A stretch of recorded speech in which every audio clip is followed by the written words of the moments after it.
Hi mga finding! Welcome sa ating new adventure na naman dito sa mundo ng aking vlog. So ang topic natin for today, ang pag-uusapan natin is yung sa mga pupunta sa US Embassy kapag kayo ay meron kayong interview. Kasi kaya tayo may interview is kailangan natin kumuha ng US visa. Either ipipetition tayo ng mga magulang natin or kapatid or kahit na sino ka mag-anak, or related ito sa trabaho at kailangan natin mag-apply ng US visa kasi pupunta tayo ng US, either land-based or sea-based. So sa mga sea-based, so syempre pupunta kayo doon kasi kailangan nyo mag-undergo ng interview at bago kayo ma-issuehan ng visa. At doon sa mga ipipetition or sa mga ipipetition na kanilang mga kamag-anak, kailangan nyo munang mag-undergo ng interview sa consul bago kayo ma-issuehan ng US visa. So ano ba yung mga kailangan nyong gawin mga ka-finding bago kayo pumunta doon? Ano yung mga kailangan ninyong dalhin, mga kailangan nyong i-prepare para hindi na kayo mahahassle sa pila at hindi kayo mawala sa pila at mabilis kayo matapos. So mga ka-finding, yung tips ko na ibibigay sa inyo is napakalaking tulong. So based experience ko, ang daming mga problema akong na-encounter doon sa mga kumukuha or sa mga a-attend na kanilang interview para sa pagkuha or para sa pagkuha ng kanilang US visa. So interview pa lang to mga ka-finding nyo. Yung process na ini-explain ko sa inyo is hindi pa ito yung pagkuha ng visa mismo, yung talagang naitatak na sa passport ninyo. So ito pa lang is yung pag-uusapan natin dito is yung sa mga pupunta sa US Embassy kasi meron kang interview sa consul at ano yung mga kailangan mong gawin. So yung vlog ko na to mga finding is I'm sure makakatulong to sa inyo, lalong-lalo sa mga first timer or sa mga wala silang idea kung ano yung kailangan nilang gawin. Ano yung mga kailangan kong gawin, baka hindi ko madala yung mga requirements na hahanapin. So yung vlog ko na to mga feeding is i-explain ko sa inyo isa-isa. So magsisimula na tayo mga feeding. Yung una, magbubook ka muna online. So kailangan mo mag-book ng appointment para magkaroon ka ng appointment at on that day, kapag dumating na yung araw kung kailan ka mag-a-attend para dun sa interview mo sa US Embassy, ay kailangan dala mo na yung print out ng online form mo. Kasi mga finding, kapag hindi mo dala yun, hahanapin nila yun sa'yo. Yun yung unang-unang hahanapin, plus yung passport, original passport na hahanapin din yan. So yung online form na yun na register nyo online, which is yung schedule nyo on that day, ay kailangan yung may print out kayo noon. At make sure na mga ka-finding na meron kayong barcode na makikita doon sa ilalim. So wala lang akong sample dito, pero make sure lang na mai-print nyo yun. At kailangan meron siyang barcode na ipapakita or nakasama dun sa printout kasi i-scan nila yung mga finding tapos kasama yung passport nyo bago kayo makapasok dun sa pila, sa pinakaloob. Tapos kailangan dumating kayo doon mga 1 hour before yung schedule ninyo. Like for example 7 AM. So kailangan 6 AM dapat nasa area na kayo, nasa labas na kayo ng US Embassy kasi grabe mga ka-finding yung pila. Sobrang haba. So tinatawag naman ng mga guard yung kung sino naka-schedule ng 7 AM, 8 AM and so on and so forth. Pero sobrang haba pa rin mga finding. So mas maganda mauna kayo doon mga 1 hour before yung appointment time ninyo para mauna din kayo sa pila. Tapos pagdating doon mga finding, so ibibigay nyo na yung passport nyo plus yung online appointment form ninyo as ibibigay nyo rin yun. So kailangan wag nyo kalimutan yun. So yung dalawang yun mga finding, yun yung muna yung hinahanap. Yun yung unang hinahanap. Tapos pagpasok nyo sa loob, make sure mga finding na may kasama kayo. So ito medyo malaking tulong yung meron kayong kasama. At mga ka-finding, bawal ipasok yung relo, bawal ipasok yung cellphone. So kailangan may kasama ka at pwede mong iiwan dun sa kasama mo. So paano pag walang kasama? Ay hindi ka makakapasok mga ka-finding unless iiwan mo kung kanino yung mga gamit mo, like yung cellphone, yung relo. So kailangan may kasama ka kasi meron doon mga finding, may nag-aalok doon ng mga vendors sa labas at nagtatanong na, "Sir, paiwan po ba ng cellphone or relo? Kami na po ang bahala." So kung ikaw mamahalin yung mga gamit mo tapos hindi mo namang kilala yon, so sa tingin mo iiwan mo yung gamit mo doon. So, masyadong risky mga ka-finding. So, yung advice ko sa inyo, kapag pupunta kayo sa US Embassy at may appointment kayo for interview, magsama kayo ng isang tao at pwede nyo iiwan yung gamit nyo outside at kayo yung papasok. Kasi sobrang stricto nila mga ka-finding. So, dadaan ka sa x-ray machine, yung mga gamit mo, pwede ka magdala ng bag, pero pag may mga bawal doon, bawal magdala ng pagkain, of course. So, i-x-ray nila mga ka-finding bago ka makapasok sa loob. Tapos, ito mga ka-finding, sisingit ko lang kasi nung pumasok kami, yung sa unahan ng pila, yung sinundan namin, meron siyang printout nung appointment date niya. Kaso walang barcode. So, ang ginawa niya kasi mag-aantay na naman siya ng bagong schedule eh. So, mag-aantay na naman siya kung kailan siya kailangan na niya. So, pinetition to ng anak niya na nurse na nasa US. So, babae to, nanay nung nasa US. So, pinipetition siya. Wala talaga siya may pakitang barcode. So, pinali siya dun sa pila. Gawan daw muna ng paraan. Ang ginawa niya, tinawagan yung anak. Tapos, sinend sa cellphone yung picture, yung screenshot. So, walang printout.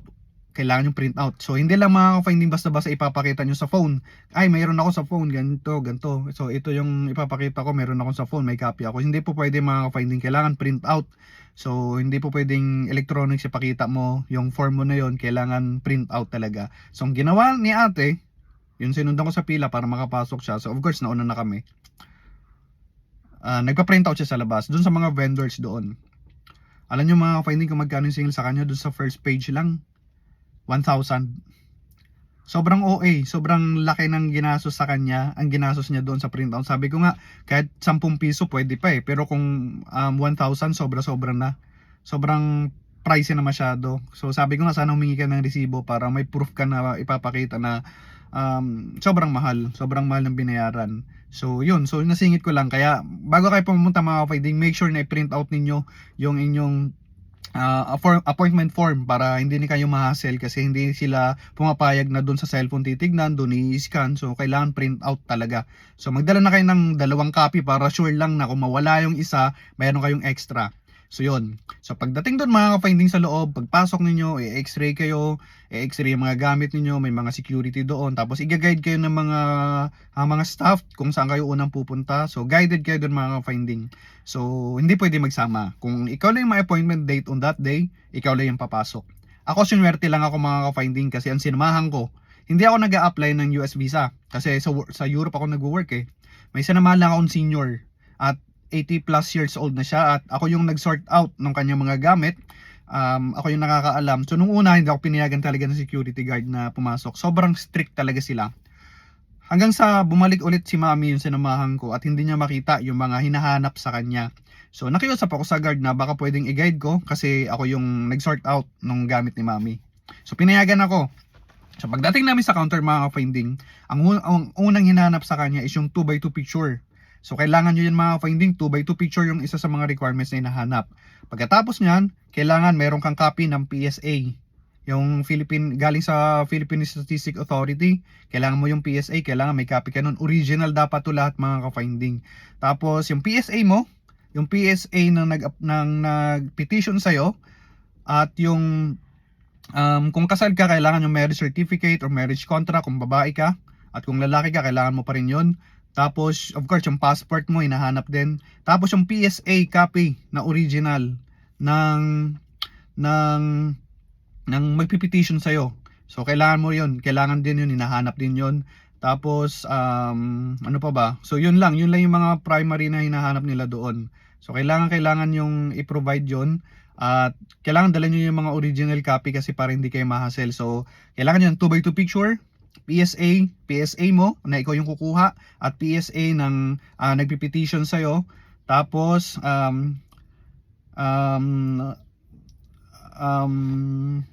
marriage certificate, kailangan din yon. Tapos mga ka-finding, kailangan nagpa-biometrics na kayo bago kayo pumunta sa US Embassy. So tinatanong nila yan. So nagpa-biometrics na ba before? Tatanungin doon sa counter. Pag sinabing wala, kasi punong-puno, kay mami kasi sa case niya, totoo naman, in good faith naman yung sinabi namin na talagang wala kami nakuhang slot para doon sa biometrics ni mami. So kayo, Kung bago kayo pumunta doon, magpa-biometrics na kayo sa iba't ibang satellite offices, meron dyan sa Parañaque, pwede kayo magpa-biometrics doon. Pero kung hindi talaga at wala kayong makitang available na time or schedule, at pwede kayo magpa-biometrics on that day, doon sa same day, same time, doon sa US Embassy, at pumapayag naman sila basta valid lang yung reason mo. Pagdating namin sa first counter mga ka-finding, so hinanap na nga yung original ng copy ng PSA, yung PSA ng nag-a-apply ng para sa visa, sa US visa, tapos yung PSA nung nagpi-petition sa iyo. At syempre hinahanap din yung passport mo syempre, tapos yung 2x2 picture hinahanap, marriage certificate or marriage contract hinahanap din yan. Tapos nakalimutan ko i-mention police clearance mga ka-finding, kailangan din hinahanap din yung police clearance. So naghahanap din sila ng police clearance. So, kailangan lahat to original. Tapos bago nila i-check yung mga bago mo ipasa yung mga original copy mo, meron silang copy niyan online. So chine-check nila. So chine-check nila sa computer nila na meron kang copy na ganito original, at meron silang copy mula dun sa online na sinend mo or yung company ang nag-send doon sa US Embassy about dun sa mga information mo. So pagdating doon, once na ma-approve ng mga ka-finding, so next noon is yung biometrics. So second step is biometrics. So syempre at thumb mark ka, ilalagay mo yung ano mo doon, yung mga daliri mo. So yun, tapos tatanungin ka ng mga information. Tapos bakit ka kailangan pumunta ng US? So yan, so magsasabi ka bakit ka pupunta ng US. So sasabihin mo yung reason, depende sa iyo kung ano yung reason mo bakit ka pupunta ng US. So either pinitation ka ng anak mo or about related sa trabaho at pupunta ka ng US.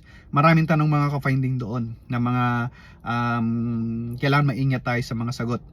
At sa third counter, doon na yung console. So yung mga American na to, sa mga American interview na to, at manunumpa ka doon, itataas mo yung right hand mo na sasabihin mo, ako si ganito, nanunumpa na ganito yung gagawin ko. May guide doon mga ka-finding.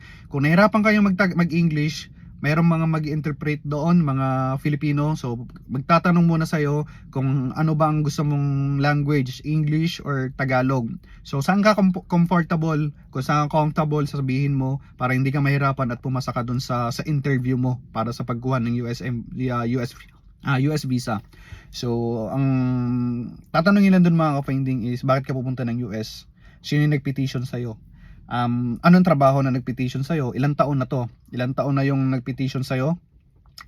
Saan to nakatira? Importante mga ka-finding, masabi mo yung address kung saan ka pupunta at kung sino yung nag-petition sa'yo. Dapat same address yung ibibigay mo. Tapos either divorce ba kayo kung kasal ka or marriage ka, tatanungin ka. Tapos nakagawa ka ba ng crime before? Magbebenta ka ba ng something illegal sa US? Tapos nakagawa ka ba ng crime before? Nagpunta ka na ba sa US before? Nag-apply ka na ba ng visa dati? Kung na-approve or na-disapprove, bahala ka na sa reason mo. Tapos may mga tanong pa doon na may bala ka bang gumawa ng illegal, mga something illegal sa US? So syempre no yung sagot dyan para ma-approve yung mga. So maging honest lang tayo. So bahala na, diskarte na kayo kung paano nyo sasagot yan.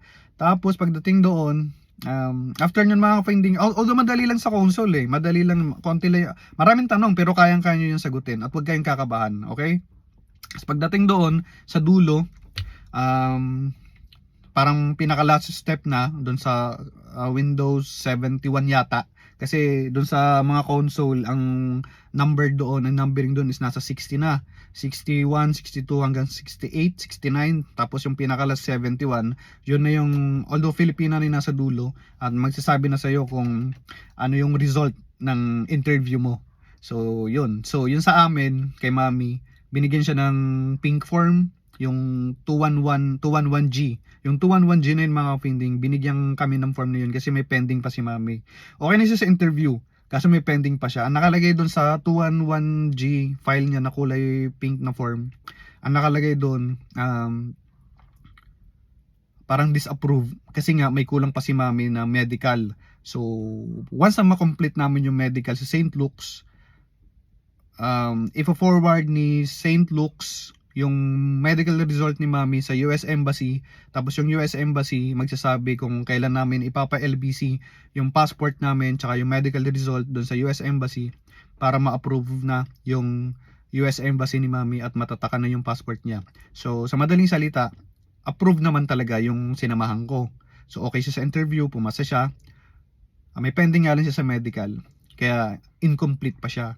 So pag na-submit niya na yung medical niya at naging fit siya doon, pwede nang tatakan yung passport niya at makakapunta na siya ng US Embassy. I mean ng US, kasi meron na siyang US visa, which is pinetition siya nung kanyang anak na nagtatrabaho sa US. So yun lang mga ka-finding, yung mga na-share ko sa inyo kapag kayo ay may interview sa US Embassy sa araw na yan. So kailangan be yourself.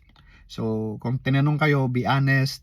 Tapos yung mga requirements na binigay ko sa inyo, kailangan dalhin nyo yun. Ano yung mga kailangan nyong gawin. So kailangan meron kayong kasama para dun sa pagkikeep ng phone nyo, ng cellphone nyo, or kung mga gamit na bawal. So kailangan may maiwanan kayo. Tapos hindi naman totally sobrang formal yung suot ninyo, kasi may mga nakita naman kami doon na pero bawal yung short, bawal yung nakatsinelas, bawal yung nakasando. So kailangan kung sa tingin mong mas formal na yun sa tingin mo, so yun na yun, okay ka na doon. So pwede ka rin mag-coat, pwede ka rin talagang mag-formal, so it's up to you, mas better yun. Pero hindi ko sinasabi na sobrang formal din talaga ang kailangan mo. So basta may long sleeves ka, or may polo shirt ka, may pants ka, tapos may sapatos, okay na. So hindi mo kailangan talagang sobrang formang-forma. Pero syempre bawal mag-short, tsinelas, tsaka sando. So after ng mga finding, sasabihin sa inyo kung kailan kayo ulit babalik. Makaka-receive kayo ng email sa US Embassy at kung ano yung mga further instructions na gagawin. So yun lang mga finding, yung aking adventure for today. At kung may mga tanong kayo at naguluhan kayo at hindi nyo masyado na-gets, pwede nyo po ako message dito sa video na to, or message nyo ako sa aking Facebook page, Finding Maro, at sasagot ako sa inyo sa abot na aking makakaya at kapag hindi ako busy. So, yun lang mga finding. So, nakalimutan ko nga pala i-mention sa inyo na bago kayo pumunta sa US Embassy sa interview ninyo, ay kailangan nyo muna magpa-medical sa St. Luke's. Kasi hinahanap nila yan. Hinahanap nila yung medical mo. So, either pumasa ka man o hindi, or di may pending ka, pagka sasabihin mo, ay sir, hindi pa po ako nakapasa, wala pa pong result dun sa medical ko, pero may appointment na ako on that day sa US Embassy. Walang kinalaman yun. Sundin nyo pa rin. Either natapos nyo yung medical nyo, may result ka no, or either may pending kayo, okay lang yun. So sundin nyo yung schedule ninyo at hindi naman magko-conflict yan doon. So katulad sa amin, sinamahan ko kay mami, at ang sabi, may pending nga siya dahil hindi pa tapos yung medical. So nagka-problem kami sa sputum, I mean sa x-ray. That's why nag-sputum siya ng 3 days, tapos may immunization pa siya ng day 4. So kailangan niyang maipasa yun. So, kapag may conflict sa medical ninyo, huwag kayong kakabahan, kasi susundin nyo pa rin yung schedule kung ano yung nakuha ninyong schedule para sa interview ninyo sa US Embassy. So, kumari may pending, hindi nyo nakuha yung tas may x-ray or kahit anong pending sa medical ninyo, tuloy nyo lang yung sa US Embassy kung kailan kayo naka-appointment. Tapos, ipipending lang nila yan, at kapag nasubmit niyo yan online sa email, tapos i-forward nga ni St. Luke's kay US Embassy yung result ng medical ninyo, so magbibigay sila ng feedback sa inyo kung ano yung next na gagawin. So yun, so I hope mga ka-finding ay nakatulong yung aking adventure for today para dun sa mga gustong magi-interview or may interview schedule sa US Embassy at gustong mag-apply na kanilang US visa kasi gustong pumunta ng US. So I hope ay nakatulong yung aking adventure for today, at samahan nyo ulit ako sa aking next na adventure dito sa mundo ng aking vlog. Bye mga ka-finding!